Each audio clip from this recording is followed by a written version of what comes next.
So this is actually part of a January 5th presentation that we're planning on giving here at Source Media Group in Cedar Rapids, and I wanted to talk a little bit about some of the stories you can run into that turn out to be impactful and interesting to people just by paying attention out in the real world, out on your beat, things that you run into.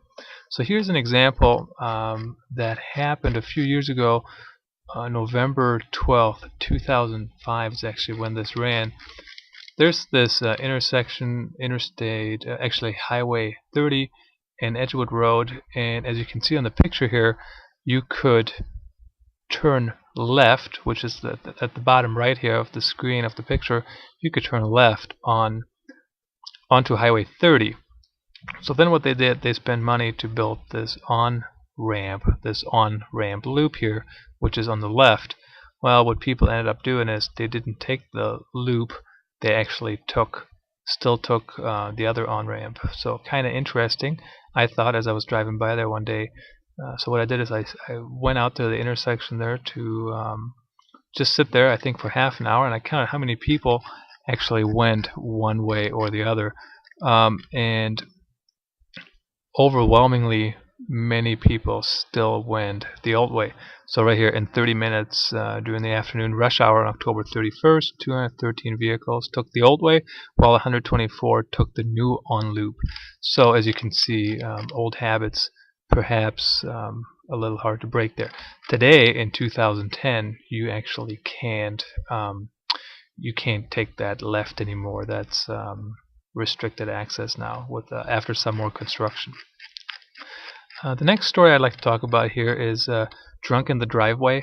This also ran a few years ago in the Gazette, and the way the story came about, every day I used to type in the police blog, not the police blog, the police log for the newspaper, where people were arrested for on suspicion of drunk driving, and it just kind of struck out that a lot of people were really close to where they live. And I think the way it started is just a handful of people were arrested on the same street that they lived on, and that was fairly obvious even without pulling out a map.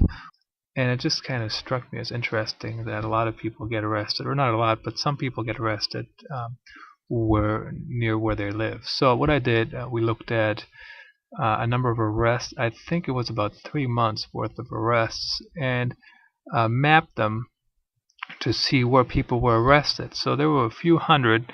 If you can see here, there's 358 where that's 59%, were 3 miles or further from their home, 52 2.2 to 2.9 miles away, 77 1 to 1.9 miles away, and then 122 less than a mile. So about 20% or so.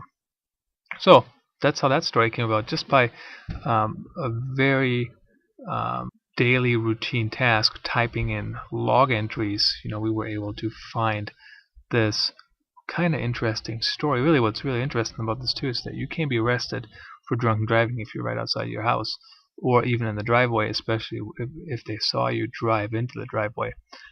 This one person quoted here actually said, "I said I'm on my property, I'm at my house," and the police said it really doesn't matter.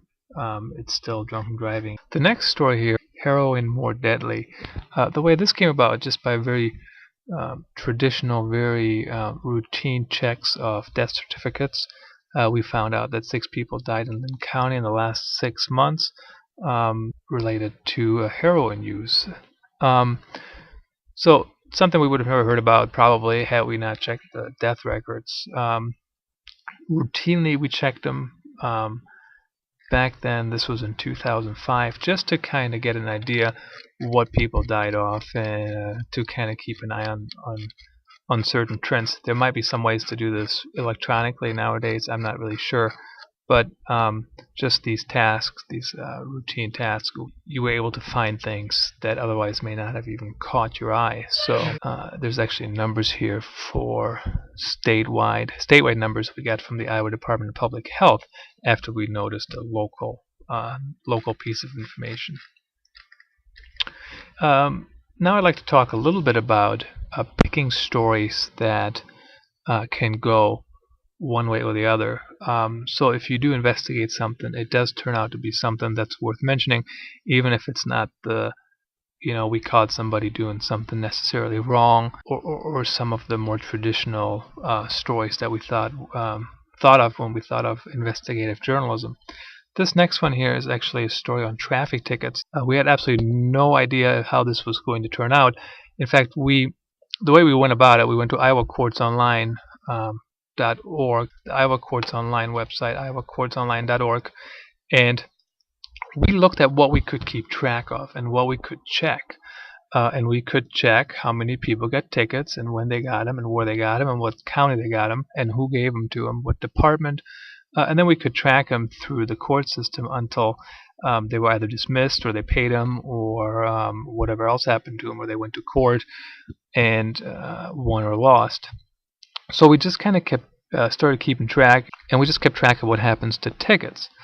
And I remember one day I was just seeing what's going on, keeping track of stuff, putting it in a spreadsheet, and I said, it looks like that if you fight the ticket, like half of the tickets are you get a better deal on it. I mean, you know what I mean? Not a better deal necessarily as no ticket, but a better deal as, you pay less, or they're dismissed, or a lesser charge depending what the original ticket was for. So 50% of the time you get a better, you get a break one way or another. Really, that's the best term to put it here. And then as we were looking into some of the tickets, not all of them, there were quite a few, but some of the tickets, we found that there's some interesting stories. So just the beginning here, if you can't read it on on the screen here, is a good example that we found just by pulling a handful of tickets and reading some of them. Not all of them, because there were quite a few. In fact, I can see right here a total 1,111 tickets were fought until they went to trial, or they got a better deal. A break, really. So here's an interesting example. Lisa Newell of Tiffin got a judge to reduce her speeding ticket from 55 miles an hour to 37 miles an hour in a 35 zone, with one of the more original explanations offered in court. Newell told the judge she says a prayer every day when she drives past the North Liberty Church. She wouldn't have had enough time to pray, she said, had she been speeding in January. That actually came right out of the court record, not exactly word for word, but that was her explanation in the court record. And I can't remember now if she said this in trial and somebody transcribed it, or if that was her own written word. Anyway, so we called her, and she says, I'm not financially well off, so if I go by there, I say a prayer so the Lord will help me. So kind of interesting, right? She did get a break on the ticket. So overall, we did examine about 1,500 tickets. Not actually a paper copy for each one of them, but electronically on Iowa Courts Online. Again, we looked at what are we able to look at relatively easy, or with some kind of investment a little bit. So you heard me talk about what you can do. Some things are much easier to check on, keep track of than others. One item that's really important to use are public records. So this latest story, really briefly, I'd want to touch on how important public records are in what we do when we report things. So this is an article right here I wrote about Roger Bentley. Roger is now in prison for killing an 11-year-old in 2005 in Cedar Rapids. And I highlighted every piece of information, as far as I recall, that was gathered from a public record. So as you can see, a huge chunk of what's in this article, including the pictures on the left here on the front page, they're actually his old prison pictures. The one on the right, this is a picture one of our staff photographers took. But the ones on the left, they're all prison pictures. Then the timeline on the top here of the second page, much of those things are also public record. The one on the far right, you can't really see it, wouldn't be, and the one where he is a little boy on the left, that's one we got from a family friend, I believe. But if you look at how much stuff came from public records, it's really very interesting and eye-opening. how important those laws are to Iowa.